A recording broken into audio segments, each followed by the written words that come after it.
We are in the final stretch of the international break now, with Rangers set to return on April the 1st, as the Light Blues take on Dundee United at Ibrox in the first of a string of important games as the Gers look to make a late title charge. Whilst Rangers aren't back for just under a week, there's still a lot to discuss within the Rangers camp, and in today's video we'll discuss why Rangers could receive a giant windfall, whilst also going over all the latest Rangers news from the last 24 hours. There is so much to cover in today's video.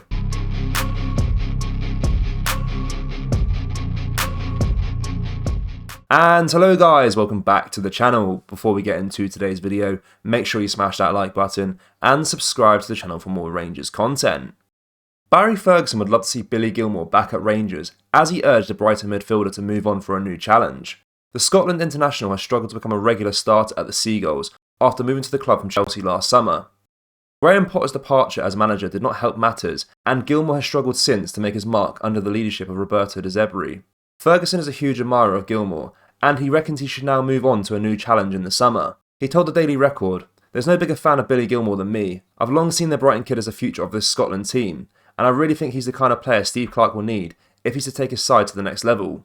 But the manager also needs to see him playing games, and unfortunately his Seagulls move has fallen flat on the front. I feel for the wee man. He made the move to South Coast under the understanding that Graham Potter was a big fan of him, only for Potter to then just a few weeks later head in the direction from which Gilmore had just come from after being hired by Chelsea. Since then, Brighton have really kicked on under Roberto De Zerbi, and there's been no chance for Billy to break back in. At 21, however, he needs to be playing more than just 10 games he's registered this season, totaling a measly 334 minutes of club football.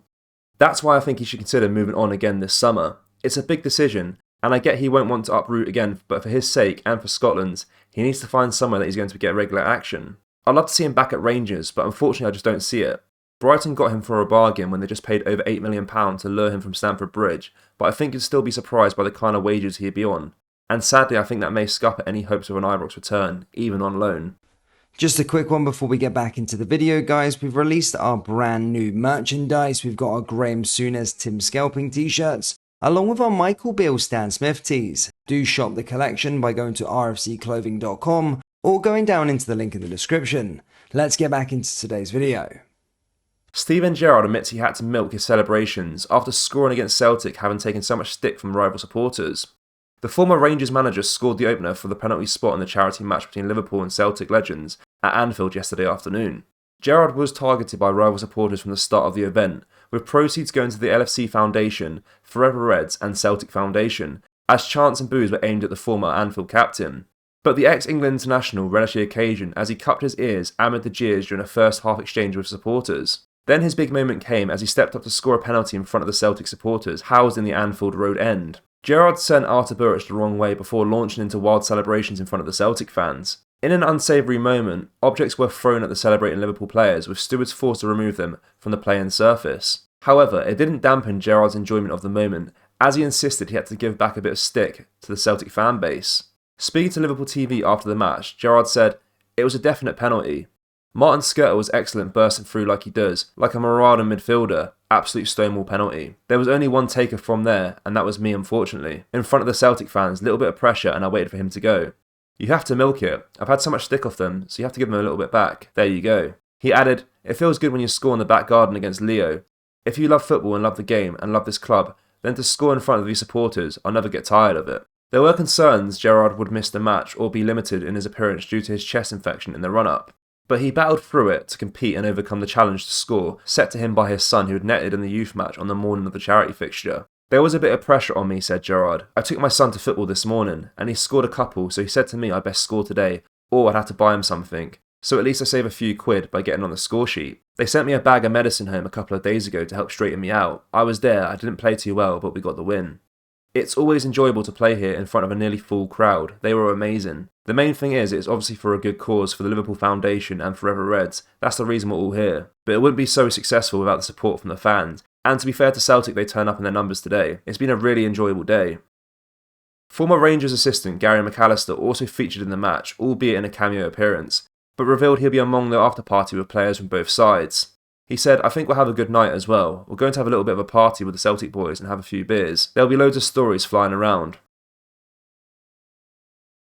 Bernd Rijkaard has detailed the huge sum of money on offer to clubs who sign up for the revamped European Super League.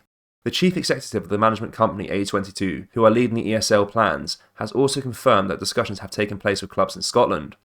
Rangers earned a sum of around £30 million for playing in the Champions League last term, but Rijkaard now claims his new 60 to 80 team multi-league format would offer even more financial gain.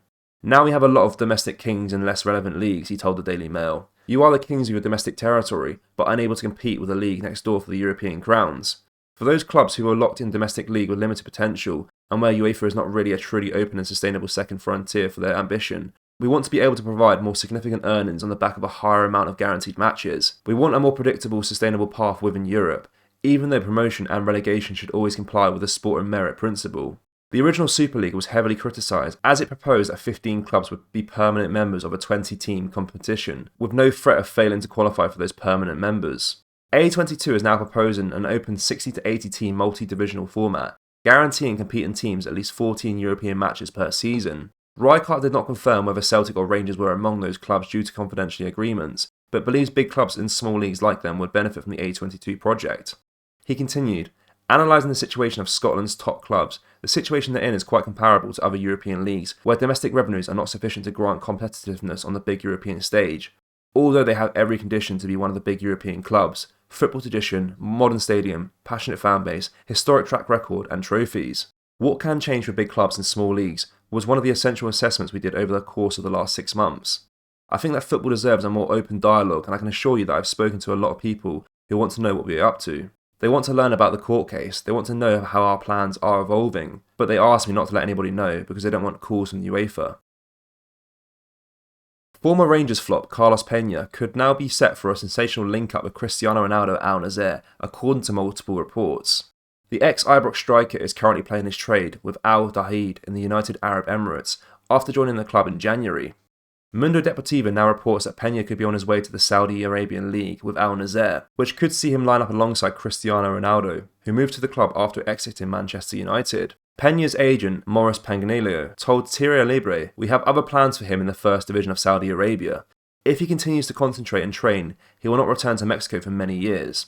On life in the UAE, Pena explained, "The league is very calm. I am alone. Life is very calm there, very respectful. It is a very cultural country. I was here in 2010 in the Club World Cup with Pakua. Very happy to be in this excellent country enjoying soccer. Of course I see myself back in Mexico, but that will be decided by my agent. But I feel very good, happy. I have never given up and I never will give up. I enjoy what I do, happy to continue playing football." Life at Rangers did not go as planned for Pena after he signed a 3-year contract for a fee of £3.2 million. After 2 loan spells back in his homeland in Mexico, Pena's contract with Rangers was terminated in February 2019. Rangers fans, what are your thoughts on the proposed Super League, and should Rangers join it? Let me know your thoughts down in the comment section below. That brings us to the end of the video, guys. Make sure you smash that like button and subscribe to the channel for more Rangers content. Thank you, take care, peace.